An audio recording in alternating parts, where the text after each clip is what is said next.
మీరు ఇంత కష్టపడి ఏదో ఒకటి సమకూరుస్తారు కదా, 1 ఎకరం పొలమో 4 సైట్లు అయ్యో కొంటారు కదా, మనకి ఇంకా సుకుమారం వచ్చేసింది కదా బాడీకి.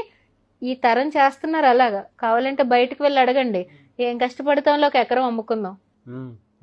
లేకపోతే కమర్షియల్ స్పేస్లు నాన్నగారులు తాతగారులు ఏ కొని పెడుతున్నారు కదా, రెంట్లు వచ్చేస్తున్నాయి కదా, ఏం కష్టపడతాంలే. You people are crazy, why are you working so hard. అంటే తల్లి తండ్రి పడే కష్టం పెయిన్ తెలియకుండా ఈరోజు పిల్లల్ని పెంచుతున్నాం.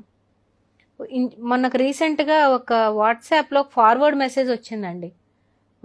ఒక వ్యక్తి ఒక మల్టీనేషనల్ కంపెనీకి ఇంటర్వ్యూకి వెళ్ళాడంట.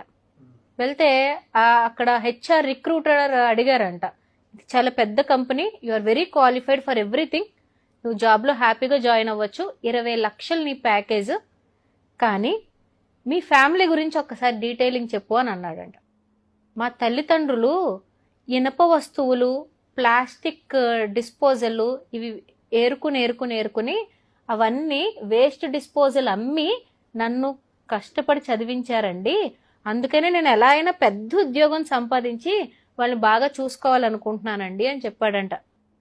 ఈ ఉద్యోగానికి వెళ్ళిన వ్యక్తి, నీకు ఉద్యోగం తప్పనిసరిగా ఇస్తా, కానీ ఒక చిన్న పని చేసి పెడతావా నాకు అని అడిగారు. సరే ఏమన్నా చేస్తాను సార్ అన్నాడు.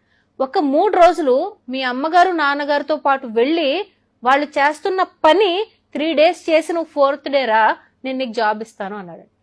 ఫస్ట్ డే ఈవినింగ్ కండి, ఈ ఎంఎన్సీకి జాబ్ అప్లై చేసిన వ్యక్తి ఫస్ట్ డే ఈవినింగ్ కి చిన్న గాజు పెంకు గుర్చుకుని ఒక చిన్న ఐరన్ రాడ్ గీసుకునేటప్పటికి విలవిలవిల్లాడిపోయి హాస్పిటల్కి వెళ్ళిపోయి ఫస్ట్ ఎయిడ్ చేయించేసుకుని తల్లిదండ్రుల కాళ్ళ మీద పడిపోయి, ఇంత కష్టపడి ఇంత కోసుకుని ఇంత ఇనుముల గాజు పెంకుల మధ్యలో మీ రక్తాన్ని దారపోసి నన్ను చదివించారా అన్న పెయిన్ ఒక రోజు ఆ పనికి వెళ్తే తెలిసిందంటే ఈ పిల్లోడికి. వెంటనే కంపెనీ రిక్రూటర్ దగ్గరికి వెళ్ళాడు.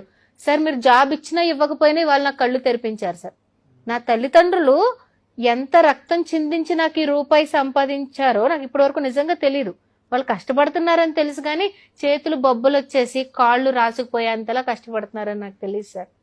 ఇది సాఫ్ట్వేర్ ఎంప్లాయీస్ కూడానండి. ఏ సాఫ్ట్వేర్ జాబ్ అంటే ఏసీలో కూర్చోడం అనుకుంటున్నారా? బుర్ర ఎట్ ద పీక్ స్ట్రెస్ లో ఉంటదండి. 4 బస్తాలు ఇసుక మోసినప్పుడు ఉన్న ఫిజికల్ కష్టం ఎలా ఉంటుందో సాఫ్ట్వేర్ లో ఒక చిన్న బగ్ ఎంటర్ అయినప్పుడు బుర్ర మీద అంత ప్రెషర్ ఉంటది. మరి ఈరోజు పిల్లలు అమ్మకి నాన్నకి ₹1,00,000 జీతం పడితే జొమాటోలో ఆర్డర్లు చేసుకుంటారా?